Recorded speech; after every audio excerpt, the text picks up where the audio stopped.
नारी ही शक्ति है, नारी ही सृष्टि की आधारशिला है। आज की कहानी एक ऐसी नारी की है जिसने राजा को भी जीत लिया। दोस्तों, कहानी शुरू करें इससे पहले आपसे निवेदन है कि प्लीज चैनल को सब्सक्राइब करके एक छोटा सा कमेंट भी कर देना। बहुत समय पहले की बात है, सुवर्णपुर नाम का एक राज्य था। वहाँ के राजा आदित्य सेन बहुत ही समृद्धशाली, बुद्धिमान और वीर योद्धा थे। कभी कभी शक्ति जब आत्मा से बड़ी हो जाती है तो कितना भी वैभव हो, धन हो, लेकिन मन के कोने में कहीं न कहीं इंसान के खालीपन बना ही रहता है और वही मन खुद का शत्रु भी बन जाता है। राजा अपनी प्रजा का बहुत ख्याल रखते थे। उनके महल के चारों तरफ सुंदर नगर बसा था। हर संध्या काल में राजा अपने महल के चौबारे पर जाते और वहीं से नगर का मनोरम दृश्य देखा करते। कभी कभी उनके मन की चंचलता उन्हें विचलित भी कर देती। महल काफी ऊंचा था, वहां से पूरे नगर को राजा देख लेते। दिन भर दरबार में मंत्रियों व प्रजा की समस्याओं को सुनते सुनते वे थक जाते, लेकिन जब वे शाम को अपने नगर की चहल पहल देखते तो मन को बहुत बड़ी शांति मिलती थी। एक दिन राजा आदित्य सेन अपने चौबारे पर टहल रहे थे। देखते हैं कि एक छोटे से घर की छत पर एक सुंदर युवती अपने खुले बालों को सुखा रही है। हवा में लंबे बाल लहरा रहे हैं। वह युवती बहुत सुंदर थी। राजा देखकर मंत्रमुग्ध हो गए। राजा एकटक देखते ही रह गए। युवती हल्की लाल रंग की साड़ी पहन रखी थी। बार बार वो अपने लंबे बालों को कान के पीछे सरका रही थी। राजा के हृदय में एक हलचल सी उठी। उन्होंने मन ही मन कहा, ये सुंदर युवती कौन हो सकती है। उन्होंने अपने एक सेवक को बुलाया। राजा ने युवती की तरफ इशारा करके पूछना चाहा कि ये कौन है। सेवक ने कहा, महाराज, नगर के एक व्यापारी विरजू की पत्नी शीला है। सेवक की बात सुनकर राजा के होठों पर अजीब सी मुस्कान आई। राजा ने मन में सोचा, तो यह बिरजू व्यापारी की पत्नी है। राजा व्यापारी बिरजू को भली भांति जानते थे। वह बड़ा ईमानदार व्यापारी था, लेकिन राजा के मन में उस समय एक गलत विचार पनप गया।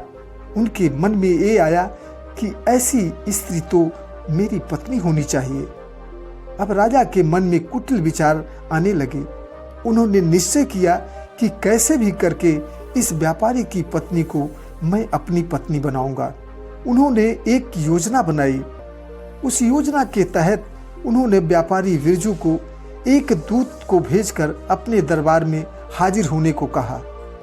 दूसरे दिन विरजू दरबार में हाजिर हुआ। राजा ने कहा, विरजू, हम तुम पर बहुत विश्वास करते हैं।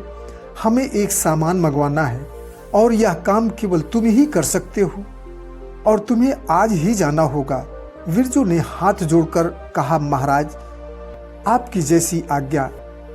विरजू अपने घर चला गया। इधर राजा बहुत खुश हुआ। उसे लगा कि काम बहुत आसानी से बन जाएगा।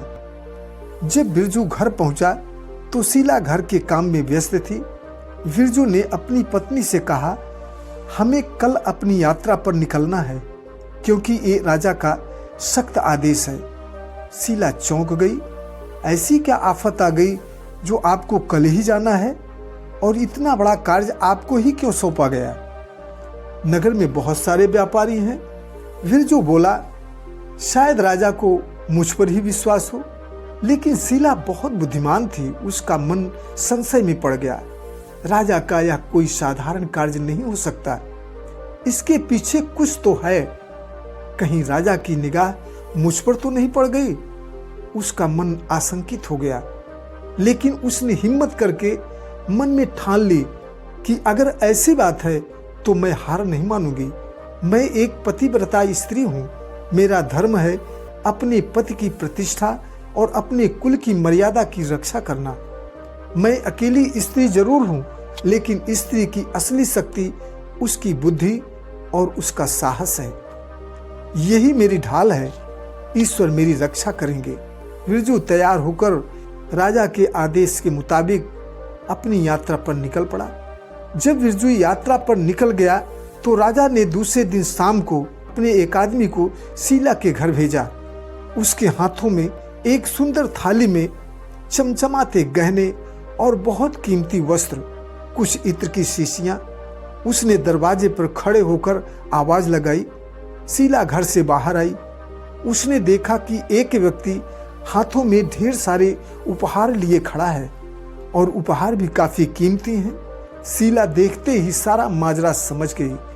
दूत ने कहा कि देवी, ये उपहार महाराज आदित्य सेन ने आपके लिए भिजवाए हैं, आप इसे लीजिए। शीला ने बड़े शांत स्वर में बोली, यह उपहार मैं नहीं ले सकती।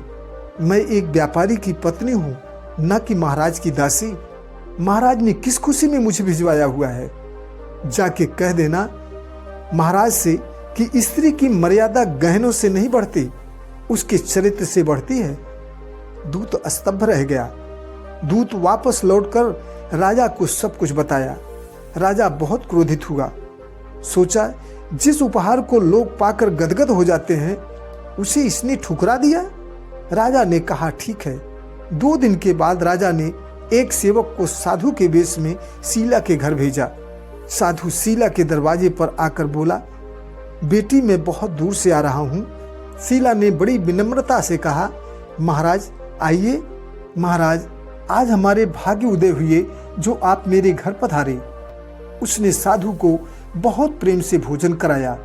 साधु ने कहा, बेटी, तुम्हारा घर स्नेह से भरा है, लेकिन तुम्हारे भाग्य में बहुत कठिनाई प्रतीत होती है।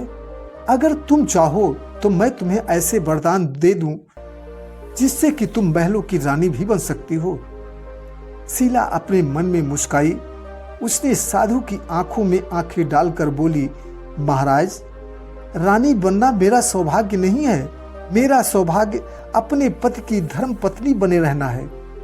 एक स्त्री का सबसे बड़ा आभूषण उसका पति और उसका चरित्र होता है। शीला की वाणी में सत्य का तेज था। ये देख साधु भयभीत हो गया। वो वहां से अपने घर वापस आ गया। उसने राजा से कहा, महाराज, उस व्यापारी की पत्नी कोई साधारण नारी नहीं है। उसकी आंखों में सत्य की ज्वाला है। राजा बेचैन हो गया। उसके अंदर द्वंद्व चल रहा था, आकर्षण और हारने का। उसने निर्णय लिया कि अब मैं व्यापारी की स्त्री के पास खुद जाऊंगा और उससे मिलूंगा, बिना किसी छल के, बिना किसी कपट के। राजा शाम के समय साधारण वस्त्र में एक साधारण व्यक्ति बनकर उन्होंने अपना राजमुकुट भी उतार दिए।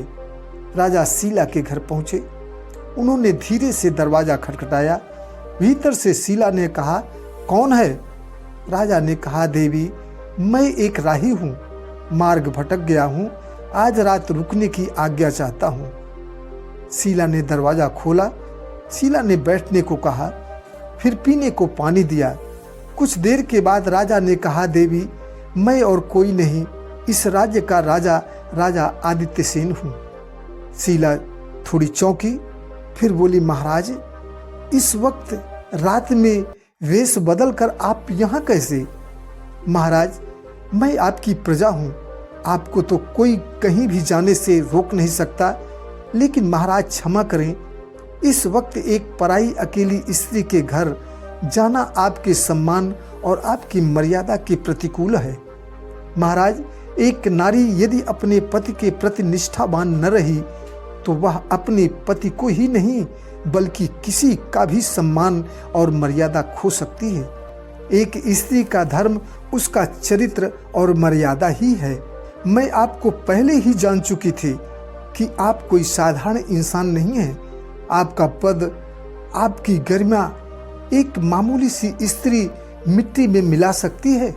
हे महाराज, शास्त्र गवाह है कि बड़े बड़े ऋषि मुनि धर्मध्वजी राजे महाराजे इसलिए नहीं प्रसिद्ध हुए कि वे वीर योद्धा थे, बल्कि वे इसी धर्म और मर्यादा के लिए अडिग रहे। उनका प्राण चला गया, अमर हो गए, आज वेद शास्त्र उनका गुणगान करते हैं। हे महाराज, राज्य की समस्त जनता आपको अपना पालनहार कहती है। आप उसके पिता के समान हैं। मैं जानती हूँ कि मेरी क्या औकात है कि आपके सामने मैं इस तरह खड़ी रहूं। आप हमें पल भर में मिट्टी में मिला देंगे, लेकिन महाराज क्या आपको इससे ऐश्वर्य की प्राप्ति होगी? आपको अपयश ही मिलेगा। शक्ति तभी महान कहलाती है जब वह शक्ति का प्रयोग प्रजा के कल्याण के लिए हो। आपका नाम अमर होगा, आपको प्रसिद्धि मिलेगी। राजा को अपनी भूल का इस तरह एहसास हुआ कि उसकी आंखों में साफ साफ दिखने लगा। राजा ने हाथ जोड़कर कहा, हे देवी, तुमने मुझे वास्तविकता दिखा दी। आज से मैं इस मन के मोह से मुक्त होने का प्रयास करूंगा। आज मैं अपनी भूल को स्वीकार करता हूँ। एक स्त्री की सत्यनिष्ठा ने मुझे धर्म का मार्ग दिखाया।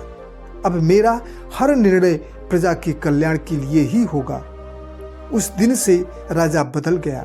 राजा आदित्य सेन ने शीला और व्यापारी विरजू को बुलाकर कहा, माता, आपने हमें सच का राह दिखाया। आप मेरी गुरु हैं। आपने सच्चे राजधर्म का मार्ग दिखाया है। आज से आप सुवर्णपुर में नारी धर्म की प्रतीक होंगे। मित्रों, नारी का सबसे बड़ा गहना उसका चरित्र है।